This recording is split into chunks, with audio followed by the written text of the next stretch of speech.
Começa agora o programa O Livro dos Espíritos em Nossa Vida. Com Adilson Maris e Ricardo Honório.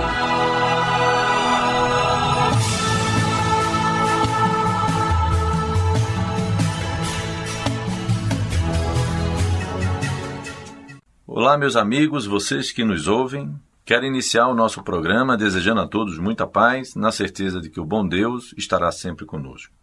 Eu, Adilson Maris, presidente da Comunhão Espírita de Brasília. E aqui ao meu lado, meu caro amigo Ricardo Honório, coordenador do Grupo Espírita Peixotinho, também aqui da nossa capital. Hoje, mais uma vez, meu caro Honório, seja bem-vindo a este programa no qual nós abraçamos com amor e carinho, onde vamos ler, estudar, discutir, conversar sobre o Livro dos Espíritos. Seja bem-vindo. Muito obrigado, Maris. Vamos continuar assim o estudo do nosso Livro dos Espíritos, sempre com a preocupação de clarificar e não complicar o entendimento desta obra. E é para isso que a gente está aqui numa linguagem bem acessível, amigável, de uma maneira até alegre, digamos assim, para levar com alegria e facilitar o entendimento dessa obra tão importante na vida da gente. E hoje a gente vai fechar o capítulo 1, é verdade, que trata sobre Deus de infinito, prova da existência de Deus, atributos da divindade, e agora nós vamos tratar do panteísmo, que temos as questões 14 a 16 do Livro dos Espíritos. Podemos, então? Podemos começar a leitura aqui. A questão 14 nos diz o seguinte, a pergunta que o Kardec elaborou, né? Deus é um ser distinto, ou seria, segundo a opinião de alguns, a resultante de todas as forças e de todas as inteligências do universo reunidas?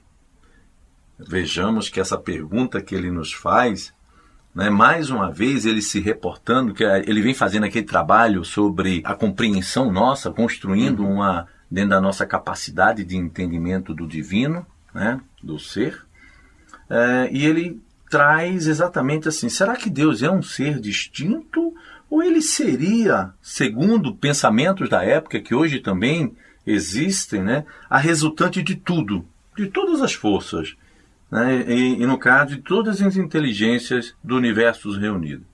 Pois é, Maris. Eu acho que antes de a gente partir para a resposta, eu estou pensando que alguém que nos ouve pode estar se perguntando assim, vem cá, o que é panteísmo? Isso. Né? O que é panteísmo? Então vamos lá, rapidamente, sem a intenção não é aprofundar tantas coisas aqui. Panteísmo. Pan significa todo. Isso. O todo. E o teísmo vem de tel, que significa Deus, né? Então panteísmo seria a reunião de todos os deuses, ou todos os deuses apenas em um só. Então, daí, essa parte do livro está intitulada de panteísmo. E a pergunta remete bem a esse conceito. Olha só, Maris, o panteísmo é uma proposta filosófica, religiosa, um tanto antiga, onde é a crença de que absolutamente tudo e todos compõem um Deus abrangente e imanente, ou que o universo ou a natureza e Deus sejam a mesma coisa. Aí também a gente pode pegar um entendimento do panteísmo, que também Deus está em tudo. Tudo compõe Deus e Deus faz parte de tudo. Pois é, rapaz. Olha só, quando você diz assim, entendemos que Deus está em tudo, essa ideia nos cai bem. Cai. Né? Isso. Agora, quando você diz que tudo compõe Deus, ela já nos agride um pouco a razão e a inteligência. Agride a razão e a inteligência. Porque se a gente entender, aceitar que tudo compõe Deus, Deus se compõe da sua obra. Isso. Ou seja, Deus ele perderia várias daqueles atributos que nós comentamos antes. Isso. Não é isso? Por exemplo, a imutabilidade. A imutabilidade. Ele deixaria de ser um ser imutável. Porque a parte material faria, né, a sua composição, e a matéria é mutável. E ele, sendo composto por matéria, perderia a imutabilidade. Isso. Perdendo a imutabilidade, deixaria de ser Deus. Vamos resgatar a pergunta? Deus é um ser distinto ou seria, segundo a opinião de alguns, a resultante de todas as forças e de todas as inteligências do universo reunidas? E o Espírito Verdade responde: se fosse assim, Deus não seria, porque seria o efeito e não a causa. Ele não pode ser ao mesmo tempo um e outra coisa. Ou seja, é isso que nós comentamos aqui agora há pouco, não é isso? Dessa forma, Deus seria composto pela sua própria obra. E continua. Deus existe, não podeis duvidar.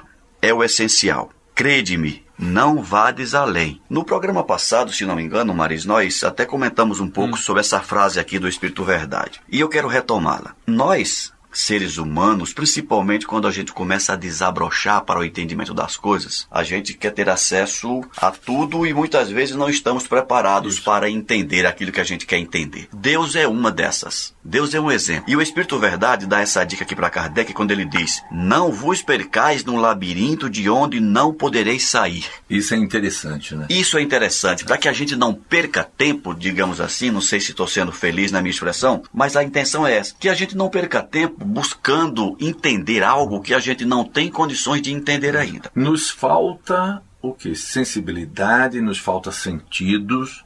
Nos falta sentido. Para alcançarmos essa compreensão.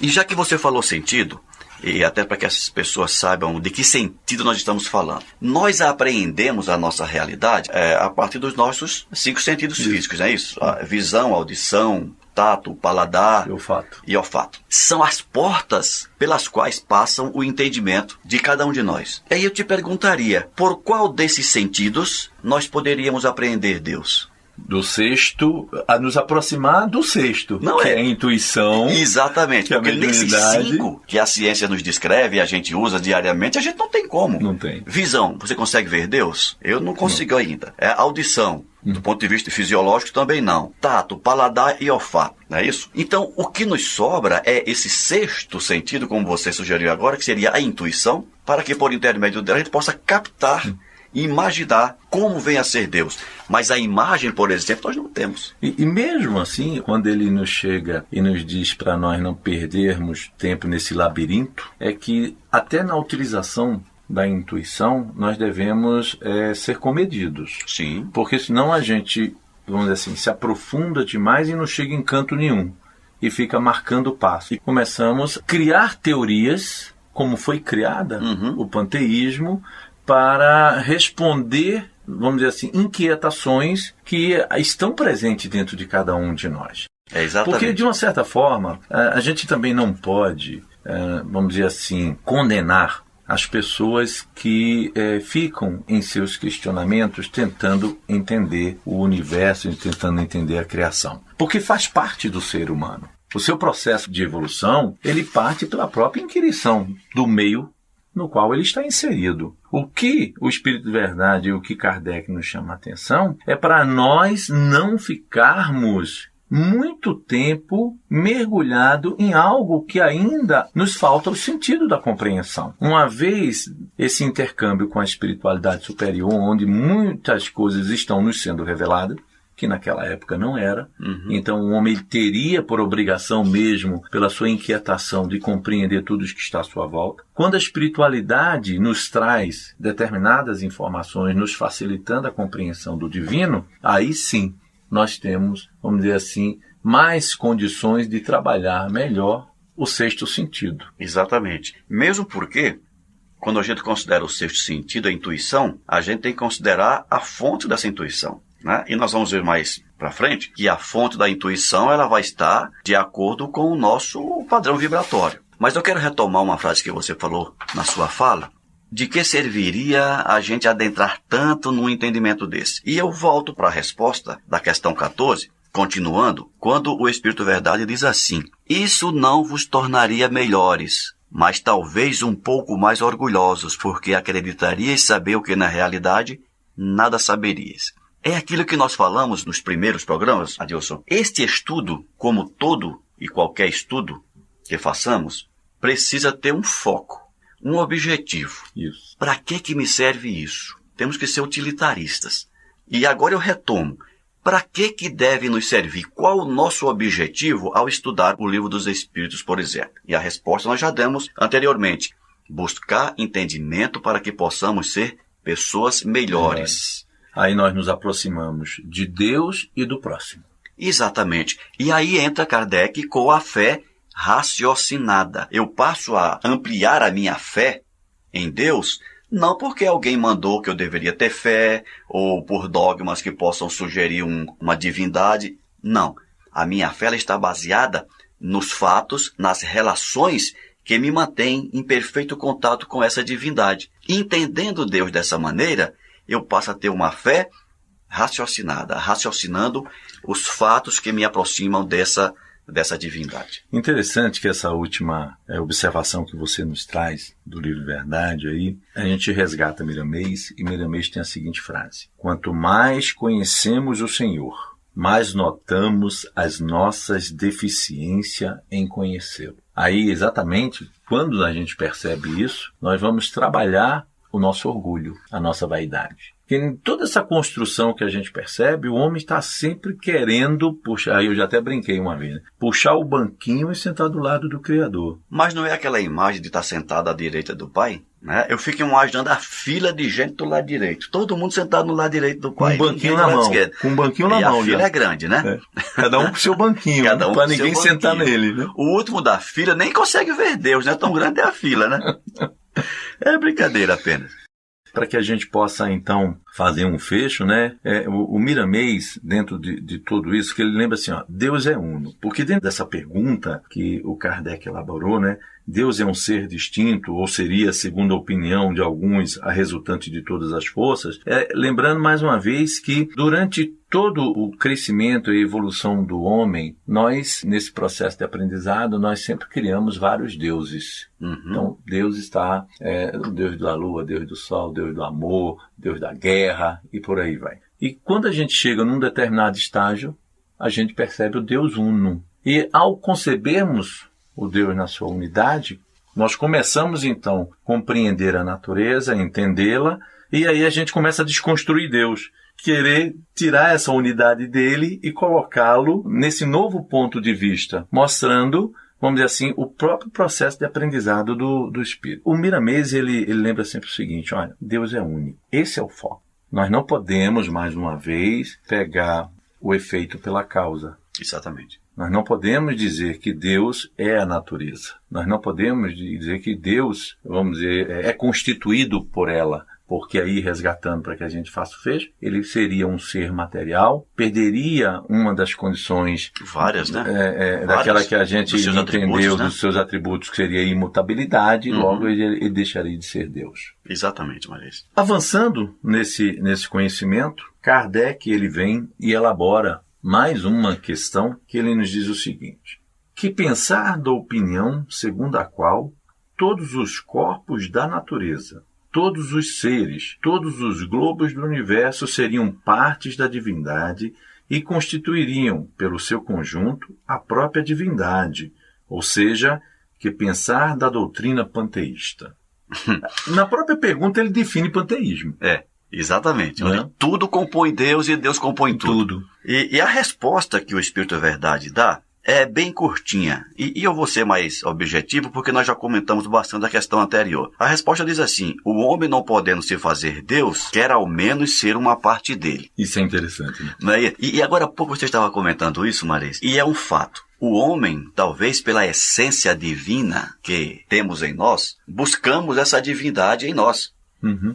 E quando nós não encontramos essa divindade, nós criamos um desvio ou criamos uma imagem dessa divindade. E você percebe que isso remonta o período do homem contemporâneo. Eu estou lembrando aqui do livro O Espírito e o Tempo, do Herculano Pires. O Espírito e o Tempo. Maravilhoso esse livro, indico aos nossos ouvintes. Onde ele define, ele faz de forma didática a evolução do espírito humano em horizontes. Onde o último é o horizonte espiritual, começando, se não me engano, com o horizonte tribal, o horizonte agrícola, etc, etc. Em cada um desses momentos, o homem, ele cria um substituto para a ausência de Deus em si. Cria um substituto. Então ele sai definindo as coisas. O panteísmo é uma dessas tentativas de que, já que eu não sou Deus, eu posso ter com ele, eu me torno uma parte dele. E me sinto Deus também. O horizonte espiritual, em que vivemos plenamente na prática da doutrina espírita, busca não colocar um Deus dentro de nós. Busca não nos tornarmos deuses neste momento, mas busca entender a divindade e manter uma relação de criador e criatura, de forma a nos aperfeiçoarmos e nos aproximarmos da divindade pelo nosso aperfeiçoamento. E o que é interessante dentro dessa colocação que você faz, que muitas vezes pessoas que fazem parte do nosso ciclo, né, conversam conosco, às vezes se incomodam pela persistência de grande parte ainda da população não entenderem Deus da forma que eles entendem. Uhum. Muitas vezes pessoas que ainda, vamos dizer assim, se dizem dentro do seu processo de orgulho, de vaidade, não acreditarem no Criador, ou pessoas que ainda, pela dificuldade dessa compreensão do orgulho ainda está muito exacerbado, quererem defini-lo pelo panteísmo, ou até mesmo buscar o divino em cada situação e defini-lo nessas situações. Aí a gente resgata um pensamento do Miramês que ele lembra o seguinte: nós não nos preocupemos quando os homens pretendem adorar outros deuses, ou muitos deuses, como no passado. A verdade não se inquieta, ela se impõe porque é a verdade. Então veja só, Exatamente. cada um vai ter o seu momento, cada um vai ter o seu despertar. Se nós fizermos uma visão do passado, nossa, qual foi o nosso despertar perante a doutrina espírita? Eu não nasci em berço espírita. Em vários momentos a doutrina espírita bateu à minha porta, eu pegava o livro dos espíritos, lia uma questão, duas, me dava um sono danado, jogava do lado e continuava nos meus estudos. Cheguei até a um centro espírita, me deu um sono danado, fui assistir a uma palestra, quase dormi. E em determinado momento, a minha esposa chegou e falou assim, nos inscrevi no estudo do ESD lá. Eu falei, o que é ESD? Não, estudo sistematizado da doutrina espírita. E vim com ela. E naquele momento eu me integrei ao movimento espírita. O despertar de cada um vai acontecer. Não adianta você forçar se é antes ou é depois. Então aqui, quando o Miramês nos lembra que a gente não deve se preocupar com o pensamento das pessoas se elas ainda não aceitam Deus, da forma que nós o compreendemos, isso não deve nos preocupar, porque a verdade, ela, por ser verdade, irá se sobressair. Frase parecida também nos disse o Kardec, né? Lá no século XIX, com o surgimento da doutrina espírita, ele também, não lembro exatamente agora a conjuntura da frase, mas ele também disse algo parecido. A verdade, por si só, ela prevalece. Uhum. Demos tempo ao tempo. Não queiramos também que as coisas aconteçam no nosso tempo. Então, é no caso do despertar da inteligência, no caso do despertar da consciência espiritual, enfim, no caso do despertar de um jovem que não está atento ainda para as necessidades da vida, tudo tem o seu tempo. Então, isso que a gente está fazendo aqui, e eu falo isso nas minhas palestras também, não é indução ou uma definição de conhecimento para ninguém. Nós estamos startando, estamos iniciando aqui um processo. Sabemos que alguns daqueles que nos ouvem vão, de posse dessa nossa conversa, vai despertar e ele vai buscar novas informações. Outros vão ouvir e nem vão lembrar amanhã do que ouviram. Mas é assim que a banda toca. É assim que a vida anda, não é isso? E o entendimento de Deus passa por aí também. Só para que a gente feche essa questão, eu estou também lembrando que Miramês, quando ele faz as reflexões dele sobre essa questão, ele lembra o seguinte, né? É muito melhor nós nos sentirmos sendo filhos de Deus. Nos contentemos com essa condição. Porque a gente quer ser Deus. Né? Nós queremos ser Deus. E por não compreendermos, nós o trazemos até nós. Colocamos as nossas imperfeições nele, nos igualamos e dizemos, somos deuses. Aí o Miramês vem e fala assim, vamos nos contentar em sermos filhos de Deus? E eu te digo mais, Maris, considerar-se filhos de Deus já é um avanço enorme. Porque tinha uma coisa que me incomodava quando eu lia em algum lugar, falar que nós somos servos de Deus. Mais uma vez, quando a gente diz que somos servos de Deus, eu imagino aquela relação de grandeza que o ser humano faz entre um senhor e alguém que lhe serve. O Espiritismo veio me tirar essa grande interrogação quando nos ensina que nós somos filhos de Deus. Mas ser servo de Deus te incomoda? Não me incomoda, mas não combina. Porque Deus, aprendemos com Jesus que Deus é um Pai bondoso, é um Pai amoroso, é um Pai que ama, é um Pai que perdoa. Ele não é um patrão. Ele não é um patrão. Porque quando eu uso a terminologia de servo, que lembra servidão, lembra patrão, lembra alguém que é servido e alguém que serve. E Deus não quer ser servido por nós. Pelo contrário, Ele quer que nós cresçamos e nos aproximemos dele. A ideia de servo tira essa possibilidade de crescimento do ser humano, porque nunca, nas experiências que tivemos na nossa história humana, dificilmente o servo chegaria a ser patrão.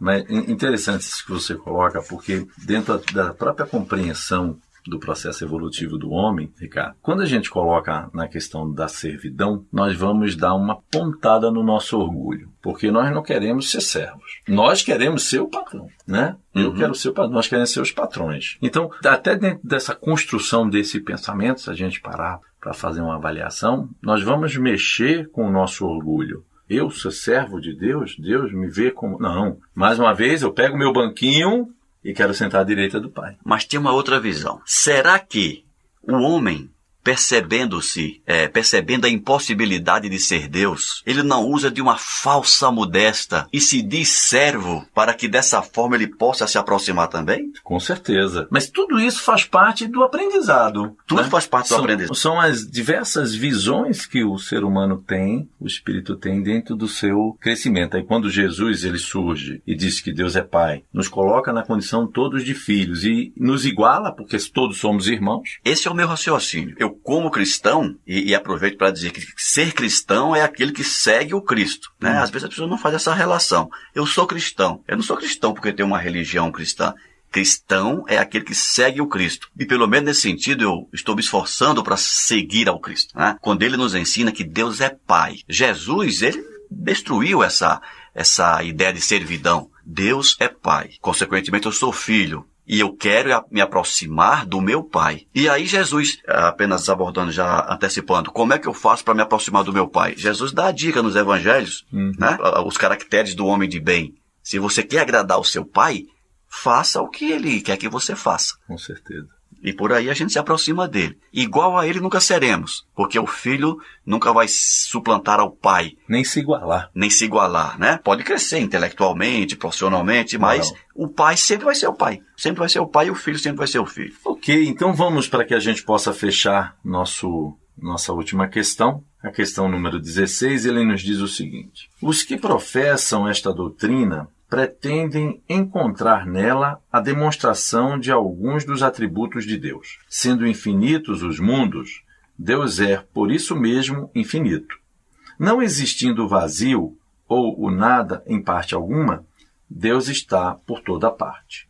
Estando Deus em toda parte, já que tudo é parte integrante de Deus, Ele dá a todos os fenômenos da natureza uma razão de ser inteligente, que se pode opor a este raciocínio. Vamos ler novamente? Você quer que eu leia, que ela é tão grande dentro do pensamento? Olha só. Os que professam esta doutrina pretendem encontrar nela a demonstração de alguns dos atributos de Deus.